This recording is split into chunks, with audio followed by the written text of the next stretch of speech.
चलिए आज एक कहानी सुनते हैं। एक ऐसी कहानी जो हजारों साल पुरानी होकर भी आज भी हमारे दिलों को छू जाती है। ये कहानी है कर्तव्य की, प्रेम की और एक ऐसे फैसले की जिसने एक पूरे युग को बदल कर रख दिया। तो चलिए मेरे साथ अयोध्या के उस सुनहरे दौर में। तो कहानी शुरू होती है अयोध्या के उस महान राज्य से, जहां राजा राम, जिन्होंने सालों साल धर्म और न्याय के साथ राज किया, अब एक गहरी थकान महसूस कर रहे थे। देखिए, ये कोई जिस्मानी थकावट नहीं थी, ये तो आत्मा की थकान थी।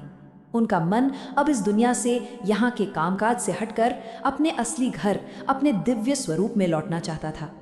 और यहीं से कहानी का पहला पड़ाव शुरू होता है, एक राजा के युग का अंत। पर ये सिर्फ एक राजा के राज का अंत नहीं था, ये तो एक ऐसे दौर का अंत था जो हमेशा हमेशा के लिए वीरता और धर्म की मिसाल बन गया। देखिए, भगवान राम को भगवान विष्णु का 7वां अवतार माना जाता है। उन्होंने कई सालों तक अयोध्या पर राज किया और कितने ही ऐसे महान काम किए जिन्हें हम आज भी याद करते हैं। लेकिन हर सफर का एक अंत तो होता है ना। तो अपनी सारी जिम्मेदारियां पूरी करने के बाद अब वो इस धरती के कर्तव्यों से आजाद होकर अपने दिव्य घर वापस लौटना चाहते थे। और कहते हैं ना कि जब कोई इच्छा इतनी गहरी हो तो पूरी कायनात उसे सच करने में जुट जाती है। बस ऐसा ही हुआ। ब्रह्मांड ने भी तय कर लिया कि हाँ, अब समय आ गया है। ये एक बड़ी दिव्य योजना थी जिसका पूरा होना अब तय था, ताकि राम अपनी इस दुनिया की यात्रा को सम्मान के साथ पूरा कर सके। और फिर कहानी में एक ऐसा मोड़ आया जहां से सब कुछ बदलने वाला था। एक खुफिया बैठक और एक ऐसा मेहमान जिसके आने के बारे में किसी ने सोचा तक नहीं था। अचानक महल के दरवाजे पर एक ऋषि प्रकट हुए।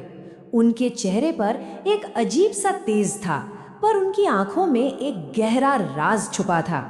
उनके आते ही मानो पूरे महल में एक सन्नाटा सा छा गया। कोई नहीं जानता था कि वो कौन थे या उनके आने का असल मकसद क्या था। और फिर वो राज खुला। वो कोई मामूली ऋषि नहीं थे, वो थे खुद यमराज, यानी मृत्यु के देवता।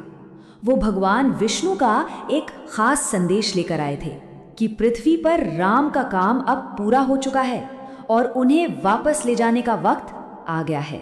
यमराज ने राम के सबसे प्यारे भाई लक्ष्मण को दरवाजे पर पहरा देने को कहा और साथ में एक बहुत ही सख्त हुक्म दिया, जब तक मैं और राम अंदर बात कर रहे हैं, कोई भी किसी भी हाल में अंदर नहीं आना चाहिए। सोचिए, ये कितनी जरूरी बात होगी जिस पर पूरे ब्रह्मांड का भविष्य टिका था। लेकिन किस्मत को कुछ और ही मंजूर था। ठीक उसी वक्त एक और ऋषि वहां आ पहुंचे और यहीं से कहानी का सबसे बड़ा संकट शुरू हुआ। एक ऐसा संकट जिसने लक्ष्मण को एक ऐसे मुश्किल दौराहे पर खड़ा कर दिया जहां से कोई भी रास्ता आसान नहीं था। और वो ऋषि थे दुर्वासा, जिनका नाम उनके ज्ञान से ज्यादा उनके भयंकर गुस्से के लिए जाना जाता था। उन्होंने आते ही राजा राम से तुरंत मिलने की जिद पकड़ ली। अब जरा लक्ष्मण की हालत सोचिए। एक तरफ यमराज को दिया हुआ वचन था जो उनका धर्म था, और दूसरी तरफ ऋषि दुर्वासा का क्रोध, जिनका अपमान करने का सीधा मतलब था एक भयानक श्राप। वो क्या करते, किस तरफ जाते? लक्ष्मण ने बहुत नरमी से उन्हें रोकने की कोशिश की, पर ऋषि दुर्वासा के लिए ये उनका अपमान था। उनका गुस्सा 7वें आसमान पर पहुंच गया और बिना एक पल सोचे उनके मुंह से लक्ष्मण के लिए वो भयानक श्राप निकल गया कि उन्हें ये दुनिया छोड़नी होगी। एक श्राप और सब कुछ बदल गया।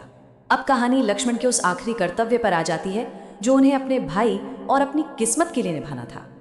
जैसे ही दुर्वासा अंदर गए और उन्होंने वहां यमराज को देखा, उन्हें अपनी गलती का एहसास हुआ। वो समझ गए कि वो अनजाने में ही एक बहुत बड़ी दिव्य योजना का हिस्सा बन गए हैं।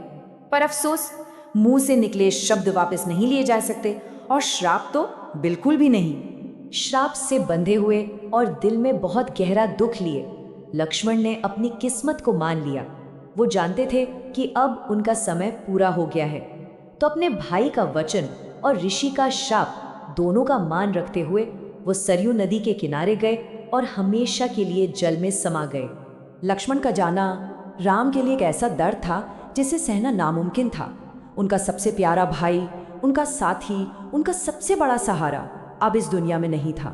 वो पूरी तरह से टूट चुके थे। और ये पल हमें बताता है कि भगवान भी जब इंसान के रूप में आते हैं तो वो भी रिश्तों के दुख को उतना ही गहरा महसूस करते हैं।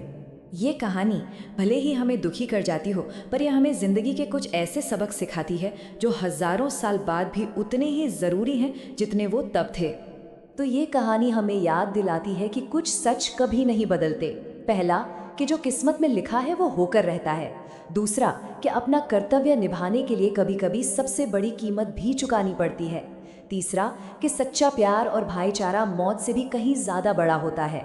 और चौथा, कि भगवान भी जब अपनों को खोते हैं तो उनका दिल भी दुखता है। और आखिर में ये कहानी हम सबके लिए एक सवाल छोड़ जाती है कि अपना फ़र्ज़ पूरा करने का, अपना कर्तव्य निभाने का असली मतलब क्या है, ख़ास तौर पर तब जब उसकी कीमत अपना सब कुछ ही क्यों ना हो। इस सवाल पर सोचिएगा ज़रूर।